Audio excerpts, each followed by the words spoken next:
एक गांव था चंदनपुर। चंदनपुर में मदन अपने बूढ़े दादा के साथ रहता था। मदन बहुत ही मेहनती और चतुर था। वह दूसरों के खेतों में काम धंधा करके जीवन यापन करता था। अगर किसी दिन लोगों के खेतों में काम नहीं मिलता तो वह जंगल में लकड़ियां काटने चला जाता। इतनी मेहनत के बाद भी मदन दो समय का भोजन बड़ी मुश्किल से जुटा पाता था।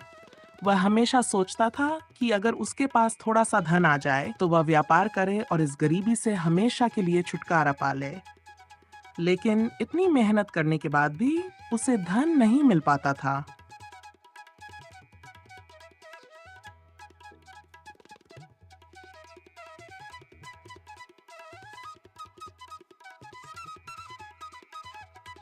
मदन के दादा बहुत बूढ़े हो चुके थे और उन्हें देखकर ऐसा लगता था मानो वे जल्द ही इस दुनिया को छोड़ देंगे।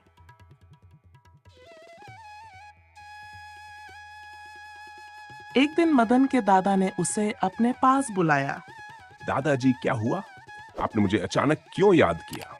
बेटा, मुझे ऐसा लगता है कि मैं इस दुनिया में बस कुछ ही दिन का मेहमान हूँ। दादाजी, आप ऐसा क्यों कह रहे हैं? उसी पल मदन के दादा ने उसे एक ऐसी चीज दी जो बिल्कुल हीरे की तरह चमक रही थी। ये लो बेटा, मेरे पास देने के लिए इसके अलावा कुछ भी नहीं है। मदन उसे देखकर बहुत खुश हो जाता।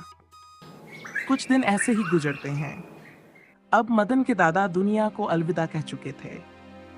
मदन जब भी उस हीरे को देखता तो वह अंदर ही अंदर खुशी से झूम उठता। वह हमेशा रात को सोचता, मैं इस हीरे से मिलने वाले पैसे से एक अच्छा व्यापार करूंगा और जल्द ही अमीर हो जाऊंगा।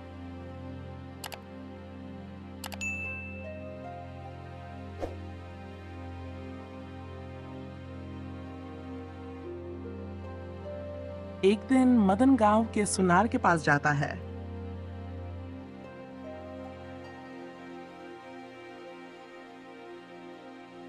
भाई साहब, ये देखिए, मैं बेचने के लिए क्या लाया हूँ।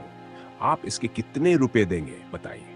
हीरे को सुनार ने ध्यान से देखा और फिर मदन से कहा, अरे मदन भाई, ये क्या उठा लाए हो? ये कोई हीरा वीरा नहीं है, ये तो एक साधारण कांच का टुकड़ा है। यह सुनकर तो जैसे मदन के पैरों तले जमीन ही खिसक गई। वह अंदर ही अंदर बहुत दुखी हो गया और अपना हीरा लेकर वापस अपने घर की ओर चल पड़ा।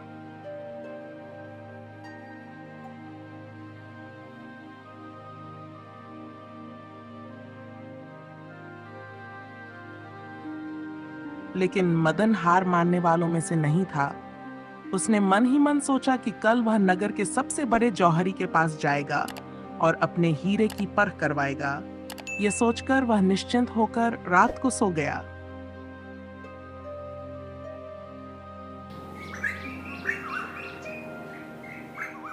अगली सुबह मदन हीरा बेचने के इरादे से शहर की ओर रवाना हो गया।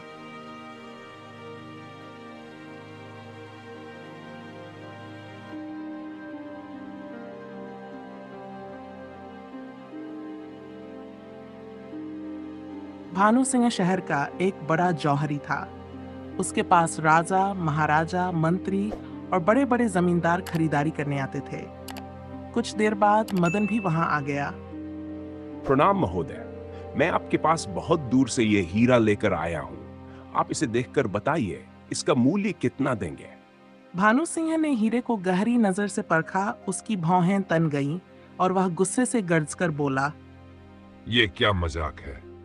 तुमने मुझे पागल समझ रखा है क्या?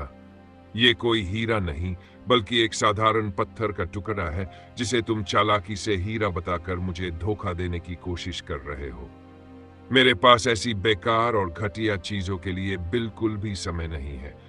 अपना ये टुकड़ा तुरंत उठाओ और यहाँ से फौरन चले जाओ, वरना मैं तुम्हें बाहर निकलवा दूंगा। तुम इसे सिर्फ एक पत्थर का टुकड़ा समझते हो? ऐसा हो नहीं सकता। ये तो हमारे खानदान की शान है, मेरी आन बान शोहरत है। ये वही खानदानी हीरा है जो मेरे दादाजी ने बड़ी मेहनत और मोहब्बत से मुझे दिया था। अब घर में कुछ मुश्किलें आई हैं, इसलिए सोचा इसे बेचकर थोड़ा सा सहारा मिल जाए।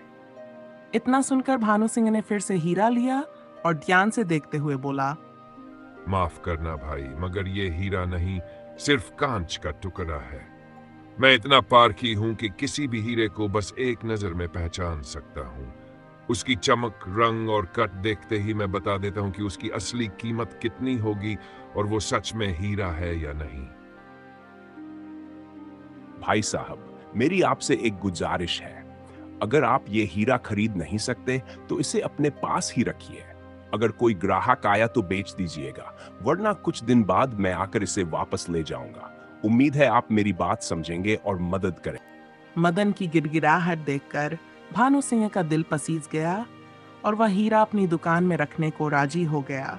भाई, इस हीरे को आपके हिसाब से कितने मूल्य में आप इस हीरे की कीमत ग्राहकों को 20,000 रुपये ही बताइए। कोई बात हो तो मुझे सूचित कर दीजिएगा।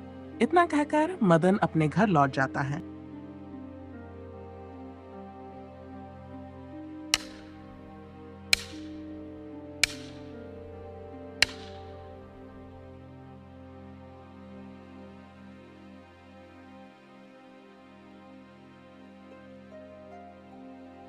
भानु सिंह के पास कई ग्राहक आए, लेकिन वह अपना नाम खराब नहीं करना चाहता था, इसलिए उसने हीरा किसी को नहीं दिखाया। बीच बीच में मदन भी हीरे के बिकने की खबर लेने आता रहा, लेकिन हर बार उसे निराशा ही हाथ लगी। एक दिन भानु सिंह के पास एक व्यक्ति आया और उसने अपना परिचय देते हुए कहा, प्रणाम महोदय जी, मैं पड़ोस के राज्य हस्तिनापुर के राजा हरि सिंह का सेवक हूँ। राजा हरि सिंह अपनी बेटी को उपहार में देने के लिए एक हार चाहते हैं जिसमें एक हीरा जड़ा हो। ये सुनते ही भानु सिंह ने उसे तरह तरह के हीरे दिखाने शुरू किए। वह व्यक्ति हीरे को देखता रहा, मगर उसे कोई भी हीरा पसंद नहीं आया। उसकी पसंद को देखकर भानु सिंह समझ गया कि उसे हीरों की कोई जानकारी नहीं है। जब उस व्यक्ति को कोई हीरा पसंद नहीं आया तो हार मानकर भानु सिंह ने उसे मदन वाला हीरा दिखाया। उसे देखते ही वह व्यक्ति खुश होकर बोल उठा, हाँ भाई साहब, यही वो हीरा है जिसे मैं तलाश कर रहा हूँ। देखो कितना खूबसूरत है। आप इस हीरे का कितना मूल्य लेंगे? 20,000 रुपये तो मदन खुद मांग रहा है, तो क्यों न मैं इसकी कीमत 40,000 रुपये बता दूं। इस तरह मुझे सीधे 20,000 रुपये का मुनाफा हो जाएगा और बिना किसी मेहनत के अच्छा खासा लाभ मेरे हाथ लग जाएगा। भाई साहब, ये कोई साधारण पत्थर नहीं है, बल्कि बेशकीमती हीरा है। इसकी कीमत 40,000 रुपये है और इतना दाम इसकी चमक और खूबसूरती के सामने बिल्कुल उचित। महोदय, मैं इतने रुपए तो लेकर नहीं आया, पर मेरे पास 5,000 रुपये हैं।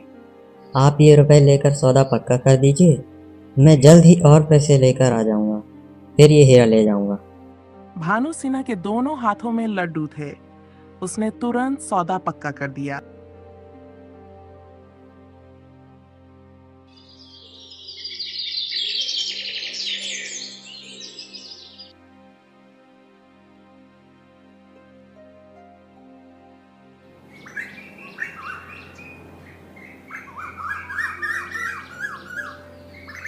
इस घटना के 2 दिन बाद मदन आया और अपने हीरे के बारे में पूछने लगा। भाई साहब, मेरा हीरा बिका या नहीं? अभी तक तो नहीं, लेकिन कोशिश जारी है। ठीक है, कोई बात नहीं। आप मेरा हीरा वापस कर दीजिए। मैंने सुना है कि उस हीरे की खोज में कोई बड़ा व्यापारी भटक रहा है। मैं अपना हीरा वहीं बेचने की सोच रहा हूं। अगर मैंने हीरा वापस कर दिया तो मुझे पूरे 20,000 रुपये का नुकसान हो जाएगा। इससे अच्छा तो यह होगा कि मैं 20,000 रुपये देकर यह हीरा खुद ही खरीद लूं। मदन भाई, मैं कई दिनों से सोच रहा था कि क्यों न यह हीरा मैं ही खरीद लूं। सच कहूं तो मुझे इसकी चमक और खूबसूरती बहुत भा गई है। मैं इसे किसी और के पास जाते नहीं देखना चाहता। तो लीजिए, अपने पूरे 20,000 रुपये अभी यहीं रख रहा हूं।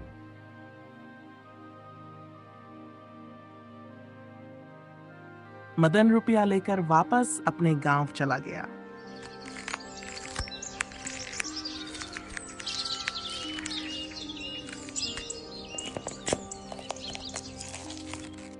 इधर भानु सिंह उस व्यक्ति का इंतजार करने लगा जो हीरा खरीदने की बात करके गया था।